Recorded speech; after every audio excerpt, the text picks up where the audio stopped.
There is a new labor crisis in the technology industry, and it is not what most people expected. It is not that AI is replacing programmers. It is that programmers are refusing to work without AI. TechCrunch put it in a headline this week that stopped Silicon Valley in its tracks. Coders are refusing to work without AI, and that could come back to bite them. At the same time, Illumina Foundation and Gallup survey of more than 3,500 college students found that 47% had considered changing their major because of AI. And the CEO of Cognition, the company behind the AI coding agent Devin, told TechCrunch that we are shifting to a world of self-driving software development, while simultaneously distancing himself from the idea of replacing humans. The question of what happens to human work in a world of AI software factories is no longer theoretical. It is happening this week, in real companies, with real programmers, and the answers are contradictory. In the next several minutes, we will unpack why this moment in software development is different from every previous technology disruption and why the answers are genuinely uncertain. We will cover what TechCrunch found about coders refusing to work without AI and why experts say that creates new risks, what the Cognition CEO means by self-driving software development and why he rejects the replacement framing, what the 47% of students reconsidering majors actually tells us, what AMD CEO Lisa Su told graduates about who decides the future, and what Sam Altman's $250 million foundation commitment says about how the industry itself is preparing for the displacement it is causing. Let us go to the timeline. On May 27, OpenAI CEO Sam Altman posted that AI should dramatically increase quality of life and individual freedoms for people around the world, and that the OpenAI Foundation is making an initial $250 million commitment to measurement, transition support, and new approaches to broadly shared prosperity. The framing is notable. The CEO of the company whose products are most directly reshaping software work is publicly acknowledging a transition challenge significant enough to warrant a $250 million foundation commitment. The same day, the Naval podcast released an episode titled Waste Tokens, Save Time, featuring 3 frontier founders discussing AI software factories, the concept of models instructing humans, and whether pure software is dead. A follow-up episode on May 29 continued with the theme, Vibe Coding Hardware, including a segment titled Humans Are Becoming Verifiers, the provocative idea that in AI-assisted work, the human role is shifting from creator to checker. On May 29, TechCrunch published 2 connected pieces. The first reported that coders are refusing to work without AI, and that this dependency could come back to bite them, raising concerns about skill atrophy, loss of foundational understanding, and what happens when the AI tools go down or produce subtly wrong code that a developer can no longer debug independently. The second piece quoted Cognition CEO Scott Wu directly. From his perspective, we are shifting to a world of self-driving software development. But Wu distanced himself from the replacement narrative. We have never thought about it as replacing humans. I know it's like a scenario, folks have said these things. It has never been our view. By midnight on May 29, Forbes published the Illumina Foundation and Gallup survey finding, 47% of more than 3,500 students pursuing bachelor's or associate degrees had considered changing their major because of AI, either a great deal or a fair amount. 1 hour later, Forbes published a separate piece. AMD CEO Lisa Su told graduates at a commencement address that AI will not decide the future, people will. The TechCrunch headline about coders refusing to work without AI is the sharpest signal yet that we have crossed from disruption anxiety into disruption reality. The first question worth examining is, what exactly is the risk of refusing to work without AI? The concern articulated by experts in the TechCrunch analysis is skill atrophy, the same phenomenon that occurred when calculators made manual arithmetic obsolete, but at a far more sophisticated level. A developer who has stopped writing code without AI assistance may lose the ability to debug AI-generated code that is subtly wrong, to architect systems that the AI does not yet understand, or to recognize when the AI is confidently wrong about something important.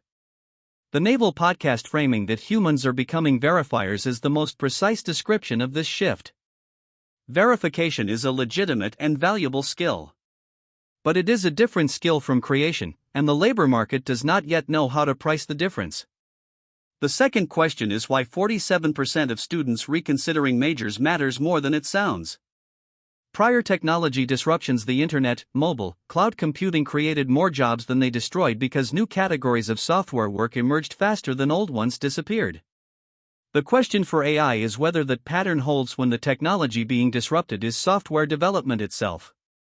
If AI significantly reduces the number of humans needed to write software, there is no obvious new layer of software work above AI that human programmers slide into. The Cognition CEO's framing of self-driving software development is illuminating precisely because he refuses to say it replaces humans but also cannot explain what the displaced humans will do instead. Sam Altman's $250 million foundation commitment is the strongest signal yet from within the AI industry that the companies building this technology privately believe the transition will be painful enough to require active institutional intervention. What exactly is the risk of coders refusing to work without AI? Is skill atrophy a real threat? Some engineers and educators argue that the risk is real and analogous to GPS navigation eroding spatial memory. The capability degrades through disuse. Others suggest the comparison is wrong. Just as using a calculator does not prevent someone from understanding calculus, using AI code generation does not necessarily prevent deeper architectural understanding. The honest answer is that we do not yet have longitudinal data on AI-assisted skill development, and the truth may differ significantly across different types of coding tasks.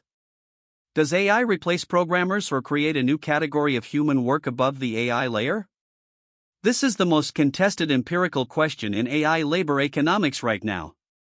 Some economists argue AI will follow the historical pattern of creating new work categories faster than it destroys old ones. Others argue software development is uniquely self-referential. AI improving software development accelerates AI improvement of software development, creating a recursive loop that may compress the adaptation window that previous technology transitions provided. No definitive answer is available yet. In the United States, the labor market signal embedded in this story is arriving at a politically charged moment.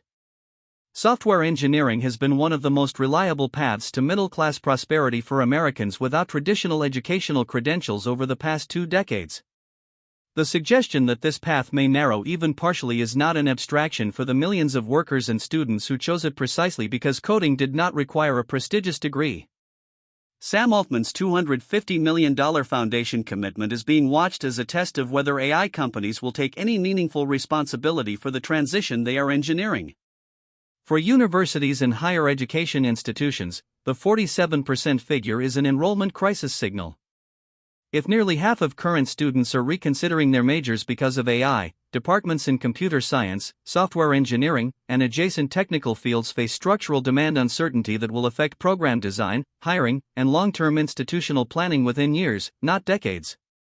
For the global workforce in emerging economies, particularly India, which has built an enormous software services export sector, and Southeast Asia, which is rapidly scaling tech workforces, the self-driving software development narrative carries existential stakes.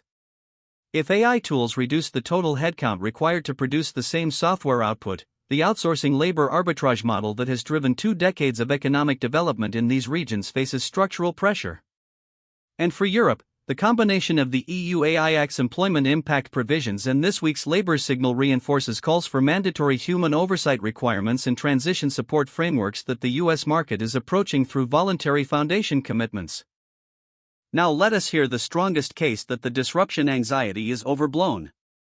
The most credible counter-narrative comes from AMD CEO Lisa Su herself, who told graduates this week, "AI will not decide the future, people will."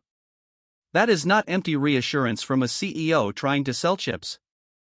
Su leads a company whose products power the AI models that are supposedly disrupting human workers. Her argument, grounded in hardware realism, is that AI amplifies human capability rather than replacing it, just as electricity amplified physical human labor without making humans obsolete. The Cognition CEO's explicit rejection of the replacement narrative is also worth taking seriously. Scott Wu is building the most advanced AI coding agent currently available, and his direct statement that he has never thought about it as replacing humans reflects a genuine view from inside the technology.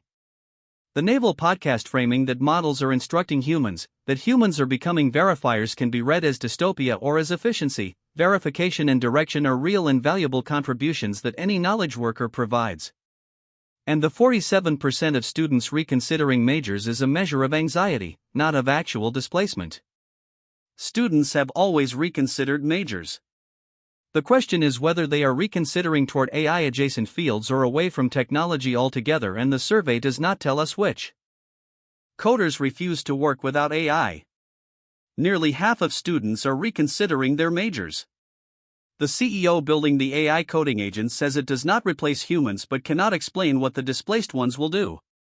And the person most responsible for all of it just committed $250 million to help people through the transition. Welcome to the most honest thing Sam Altman has ever said. Tell us in the comments, are you a developer who refuses to work without AI? Or a student who has reconsidered your major because of it? Your story matters, drop it below.